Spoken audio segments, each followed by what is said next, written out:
Lesson 8.5, Part 3. We're going to start with example 6.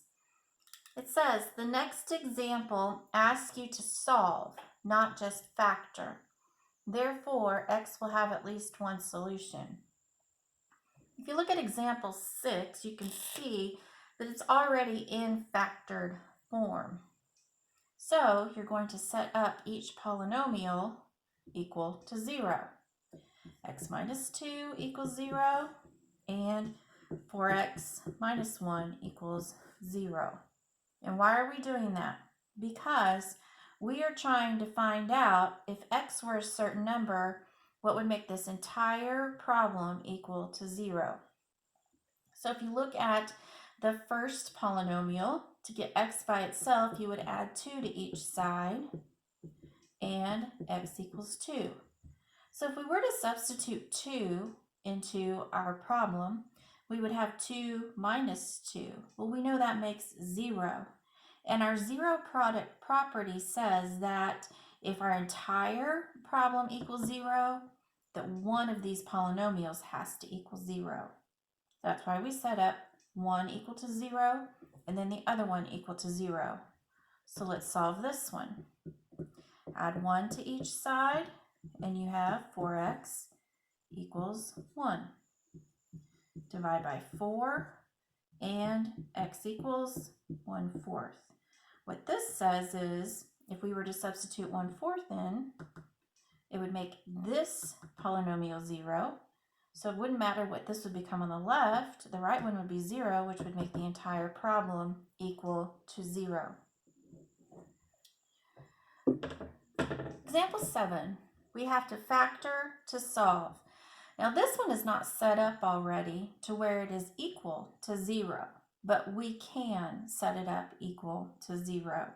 And it has to be set up that way in order to find out what our solutions are. So how do we get this equal to 0? You could subtract 4y from each side, and now we have 0 equals 12y squared minus 4y. So this is set up equal to 0. Now we can factor it. What two factors will make 0? Greatest common factor of 12y squared and 4y would be 4y. How many times does 4 go into 12? 3 times. Y go into y squared? Y times. Bring down your subtraction sign. How many times will 4y go into 4y? 1 time. So here are your factors. 4y times 3y minus 1. I'm going to go to a blank slate and show you how to solve. So we have 4y equals 0 and 3y minus 1 equals 0. Going back to the steps from the previous problem. To solve this one, we divide each side by 4, and y is 0. For this one, add 1 to each side, and we have 3y equals 1.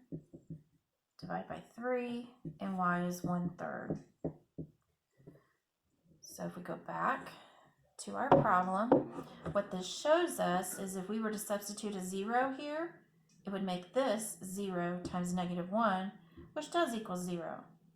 Or if we were to substitute a 1/3 here, it would make this term 0, and this 4/3 times 0 is 0. So here are your two answers for y. Okay, now we're going to look at example 8. On example 8, it's already factored for us and equal to 0. We just have to solve.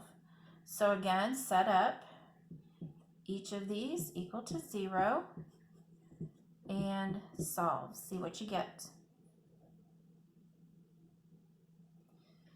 For the first one, your answer is s equals 3.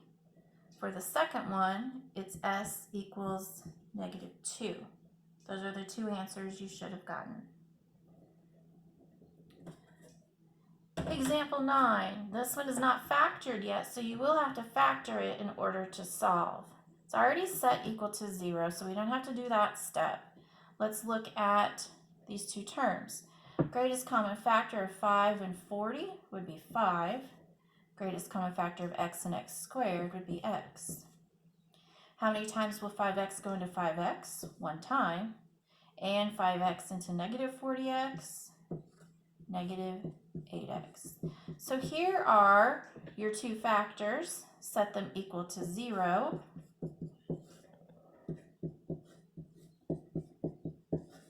And solve.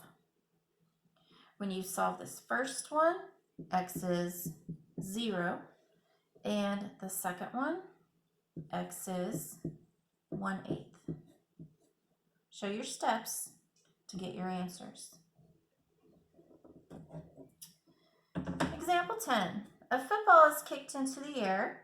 The height of the football can be modeled by the equation h equals negative 16x squared plus 48x, where h is the height reached by the football after x seconds. Find the values of x when the height is 0. So basically we're finding out what is the time when the ball is on the ground. And we'll have two times at least. The first time will be before we even kick it, and the second time will be the first bounce. So let's go ahead and find the values of x when h equals 0. Substitute 0, and you have 0 equals negative 16x squared plus 48x. As in our previous examples, we had to factor. Negative 16 and 48 have a positive 16 in common. X squared and x have an x in common. How many times will 16 go into negative 16? Negative 1 time. And x into x squared would be x times. 16 into 48 is 3 times, and x into x is 1. So here are your two polynomials. 16x equals 0, and negative, you can put a 1 in there, negative x plus 3 equals 0. Solve for x, and you get 0 and 3. So what's the meaning of 0 and 3? That means the ball is on the ground before you even kick it at 0 seconds, and it bounces back to the ground after being kicked for about 3 seconds. And this does seem reasonable. A ball could land 3 seconds after it is kicked. That is the end of lesson 8.5.